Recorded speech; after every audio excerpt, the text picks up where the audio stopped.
Hi, is me Prince. എല്ലാവർക്കും black WD ചാനലിൻ്റെ പുതിയ വീഡിയോയിലേക്ക് സ്വാഗതം. എന്തൊരു വിശേഷങ്ങൾ? എല്ലാവർക്കും സുഖമല്ലേ? എല്ലാവരും ഹാപ്പിയല്ലേ? ഹാപ്പി ആയിട്ടിരിക്കുക.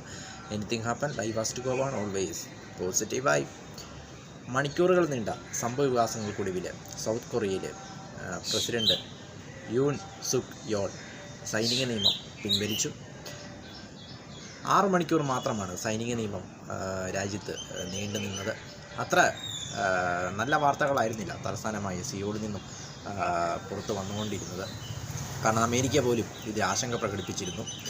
അപ്പോൾ വെറും 6 മണിക്കൂർ മാത്രമേ സൈനിക നിയമം അവിടെ നിലനിന്നുള്ളൂ. വോട്ടെടുപ്പിലൂടെ പ്രതിപക്ഷം സൈനിക നിയമത്തെ പരാജയപ്പെടുത്തിയെന്ന് പറയാം. 300 അംഗങ്ങളുള്ള പാർലമെൻറ്റിൽ 190 അംഗങ്ങൾ വോട്ട് ചെയ്ത് ആ 190 അംഗങ്ങളും സൈനിക നിയമത്തിനെതിരായിട്ടാണ് വോട്ട് ചെയ്തത്. അങ്ങനെ ആ ഒരു നിയമം പിൻവലിക്കേണ്ടി വന്നു. അതായത് ഇവിടുത്തെ ദക്ഷിണ കൊറിയയുടെ അല്ലെങ്കിൽ സൗത്ത് കൊറിയയുടെ ഭരണഘടന നോക്കുമ്പോൾ ഒരു യുദ്ധസമാനമായ സാഹചര്യങ്ങൾ അല്ലെങ്കിൽ യുദ്ധങ്ങൾ മറ്റ് അടിയന്തരമായ ഘട്ടങ്ങളിലെല്ലാം പ്രസിഡൻറ്റിന് സൈനിക നിയമം അല്ലെങ്കിൽ സൈനിക നിയമം പ്രഖ്യാപിക്കാവുന്നതാണ്. അതോടൊപ്പം ആ സൈനിക നിയമത്തെ എതിർക്കാനുള്ള അധികാരം അല്ലെങ്കിൽ വോട്ടെടുപ്പിലൂടെ അതിനെ പരാജയപ്പെടുത്തുവാനായിട്ടുള്ള ഒരു ഇതും ഭരണഘടന നൽകുന്നുണ്ട്. അങ്ങനെയാണ് പ്രതിപക്ഷ പാർട്ടികളും എല്ലാവരും കൂടി ചേർന്ന് സൈനിക നിയമത്തെ പിൻവലിച്ചത്. അതോടൊപ്പം ജനങ്ങളും സൈനിക നിയമത്തിന് എതിരായിരുന്നു. സൈനിക നിയമം പ്രഖ്യാപിക്കുമ്പോൾ പ്രസിഡന്റ് യൂൺ പറഞ്ഞത് രാജ്യത്തെ പുനർനിർമ്മിക്കുവാനും അടുത്ത ലെവലിലേക്ക് കൊണ്ടുപോകാനും വേണ്ടിയാണ് ഞാനിത് ചെയ്യുന്നതെന്നാണ്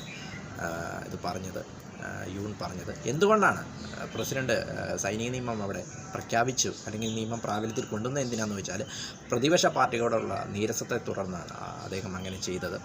അതായത് പ്രതിപക്ഷ പാർട്ടി എന്ന് പറയുന്ന ഡെമോക്രാറ്റിക് പാർട്ടി, അതോടൊപ്പം ഇദ്ദേഹത്തിൻ്റെ പാർട്ടി പീപ്പിൾ പവർ പാർട്ടിയാണ് ഇദ്ദേഹത്തിൻ്റെ പാർട്ടി. ഇദ്ദേഹത്തെക്കുറിച്ച് നോക്കുമ്പോൾ യൂണിനെക്കുറിച്ച് നോക്കുമ്പോൾ രാജ്യത്തിൻ്റെ 13ാമത്തെ പ്രസിഡൻ്റാണ്. അതോടൊപ്പം ഇദ്ദേഹം ഒരു അഭിഭാഷകനാണ്.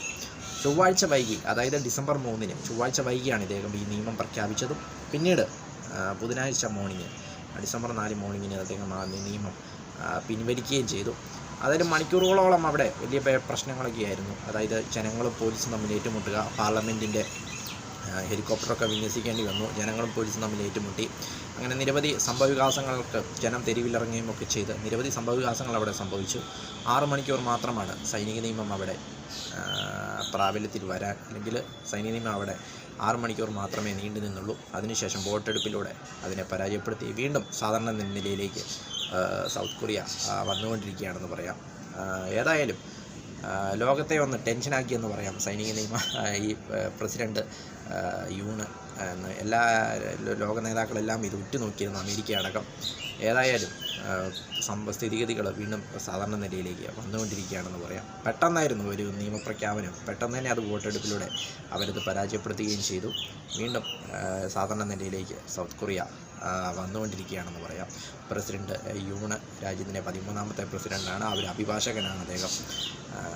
അടിയന്തര സാഹചര്യങ്ങളിൽ ഇങ്ങനെ ചെയ്യാവുന്ന ഭരണഘടന പറഞ്ഞിട്ടുണ്ട്. അതിപ്രകാരമാണ് അദ്ദേഹം ഇങ്ങനെ ചെയ്തതും. പക്ഷേ അതിനെ പരാജയപ്പെടുത്തി പ്രതിപക്ഷ പാർട്ടികളെല്ലാം അടക്കം വോട്ടെടുപ്പിലൂടെ അതിനെ പരാജയപ്പെടുത്തുകയും ചെയ്തു.